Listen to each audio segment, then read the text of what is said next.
days are never ending, when the nights are feeling lonely. There's a place that I can go, where the birds are free to roam, in the sky, flying high, over fields of green. And where the stars inside the sky, we're the last ones shining bright, pushing through the storm tonight. We'll be burning on and on and on. We're the stars inside the sky, we're the last ones shining bright, pushing through the storm tonight. We'll be burning on and on and on.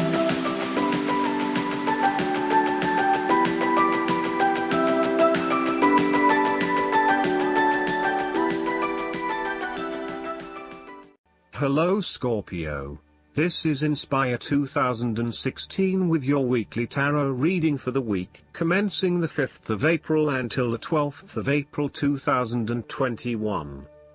The first card for you is representing, how do you feel about yourself? Your card is the Queen of Swords. You will meet a female significant figure who is most likely from the air sign, who is stern and composed, and without much feeling. If you are single, she might be someone that you're looking forward to be your partner. On the other hand, this card also represents the intellect's ability to judge and discern impartially, without the influence of emotion or sentimentality. She likes to know the how, what, why, where, when and who of everything to help her make sense of her environment and to better understand others. It is not that she does not care about others, but she connects to other people through an intellectual understanding rather than an emotional understanding. The Queen of Swords is a sign that you need to be independent in thought and in judgment. You must use your unbiased intelligence in order to make a judgment of a particular situation, drawing upon every piece of information and fact that you have gathered along the way. Empathy or compassion towards others may distract you from the task at hand, so it is important that you think with your head and not with your heart at this particular time. Do not let emotion get in the way. Rather, use fact and logic to make your decisions. The Queen of Swords also has an innate ability to tell it like it is. She is a quick thinker and highly perceptive, and as such, she can cut through the noise and confusion to get straight to the point. There is certainly no beating about the bush, or softening of her comments, opinions and thoughts. She is upfront and honest about her opinions, and expects the same from others. The best way to interact with the Queen of Swords, therefore, is to remain as impartial as possible, and to present your thoughts and opinions concisely and honestly. The second card for you is representing, what do you want most right now? Your card is the Seven of Cups. What do you want most right now is realizing your dreams. Although dreaming is beautiful and provides inspiration for action, you must at some point begin to build those castles in your real life. A choice must be made, even though the apparent multiplicity of options seems to paralyze you with either fear or excessive anticipation. If you are unable to make a decision because of too many options, it is time to carefully evaluate the pros and cons of each option and make a thoughtful choice. You also need to be very clear about what it is you are working towards so that you can make the best choice. Make your decision with caution, as all is not what it seems to be. Great opportunities may turn out to be major problems later on, while less enticing options may turn out to be golden opportunities. With the Seven of Cups, there is a risk of illusion. You need to separate what is real from what is illusion. Protect yourself against unclear or wishful thinking and habitual daydreaming. Oftentimes, this card shows choices and plans that have little or no basis in reality. With so many choices presented to you, it is easy to be swayed to that cup containing the snake of jealousy and cunning. Since this card is from the suit of cups, the temptation is likely to be sexual or emotional in nature. The one-night stand, the extramarital affair, and all those other things that seem innocent and pleasurable at the time they are undertaken. But in the vast majority of cases, the pleasure gained temporarily is far outweighed by the consequences that last, in most cases, for an entire lifetime. The third card for you is representing your fears. Your card is the Four of Pentacles. You are afraid of losing money. You are haunted by a fear of poverty that compels you to be materialistic. You are extremely defensive and self-protective materially and emotionally, fearful of opening up and trusting other people. You are very reluctant to spend money and you are keeping a very tight rein on your cash. On the flip side, you may be spending too much money and need to get a better hold of your financial resources. You have spent your time recently focused on career building and material acquisitions, rather than your relationships. This approach to life has been quite successful financially but is very limiting when it comes to connecting authentically with others. You have created a prison for your time and your energy by building up this solid wall of work and financial responsibilities, and will need to release and escape from this to some extent if you want to focus on more personal issues. The important thing to realize is that success in your career is beneficial but only to a point. You may need to examine your life and determine what you can give up, particularly in terms of effort and time put towards work and other similar activities, so that you can have more energy available for developing personal relationships. The Four of Pentacles asks you to loosen your hold on your need for security and stability and step outside your comfort zone. While it will feel a bit shaky at the start, this is an important step in your personal development. The fourth card for you is representing what is going for you. Your card is the Nine of Pentacles.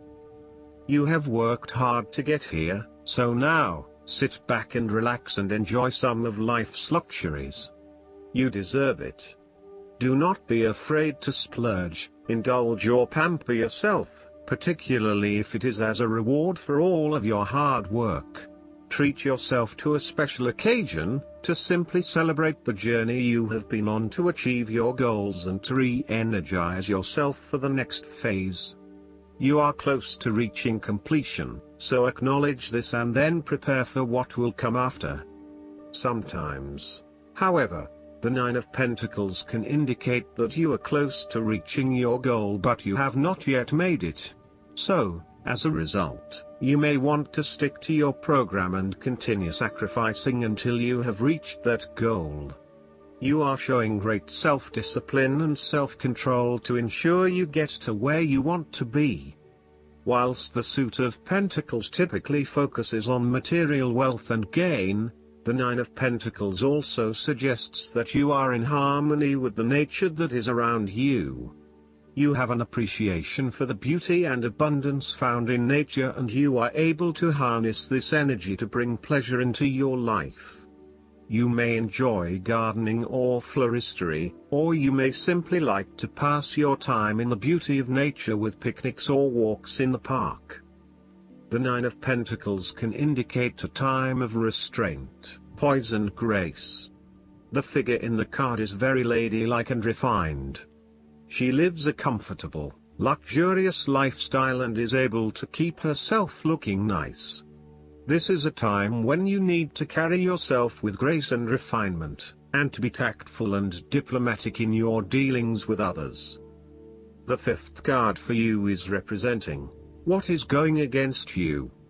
Your card is the Six of Pentacles. Be very careful about who you lend your money to, especially if you, yourself, are in financial trouble. While a generous spirit is a wonderful quality, you need to ensure that you are able to support yourself whilst helping others. You may have a tendency to spend or give away more than you can afford to. Be careful with the amount of debt that you get into.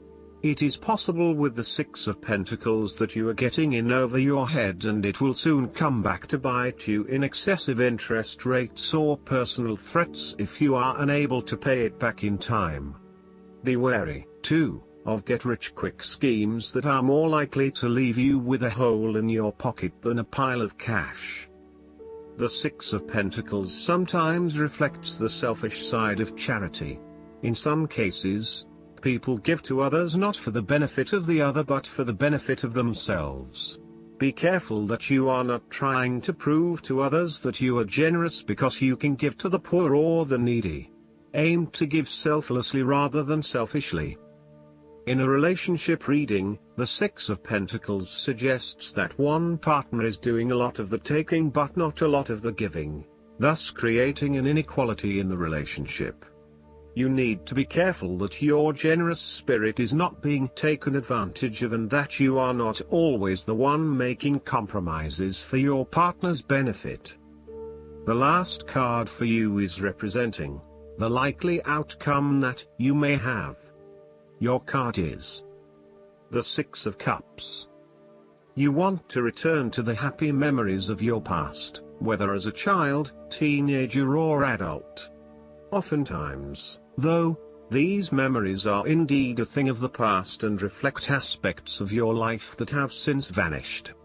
You may feel that the only way to connect to this happiness is to escape into the past where you can reflect on your happy and beautiful memories, instead of dealing with current challenges. This is fine if you are simply taking a walk down memory lane, but it is important that you live in the present and accept your current circumstances rather than always living in the past. Oftentimes, there is nothing wrong with looking back at the good times for inspiration when things are not going so well. In the midst of change and crisis, the Six of Cups suggests that looking back at what you have endured is a good way to assure yourself that, whatever trials lay ahead, you will meet them and you will overcome them as you overcame others. You need to take time out to heal, look back on the past and all the good that lies there. During this period of reflection, there is no need to focus on the negative. Instead, bring all of the positive energy from the past into your present and your future. The fallen cups are now full and upright again, but with blooming flowers that cannot be spilled or washed away. Now that you have looked back, the way forward will be clear and enlightening. The Six of Cups can represent a return to a familiar environment or to a childhood place. You may return to your hometown, to your parents' house, to your high school or even kindergarten. You could be going to a high school reunion or reconnecting with a childhood acquaintance. A teenage sweetheart or past lover may turn up again. Allow yourself positive, nostalgic memories of childhood, friends and family. If you can, spend time with younger people. Last but not least, the guidance card for you is the Memories. This card guides you to reflect on happy memories as you look back on your life. Remembering the good times can elicit those joyful feelings and help you focus upon the love instead of pain. If you are grieving the loss of a loved one, feeling glad for the time that you did spend together is especially helpful. Your guidance includes honoring these memories through a photo album or scrapbook, through a memorial contribution or celebration, or by writing your memoirs in an autobiographical book or article. If you experience recurring challenging flashbacks, it may be time for you to work with a counselor who's specially trained in trauma therapy. This professional can help you shed the shadow of the past in a way that's healthy and promotes growth. I hope that you enjoy everything, and if you like the reading, just please click subscribe and you will get instant notifications every time we publish a new video right to your YouTube. Thanks.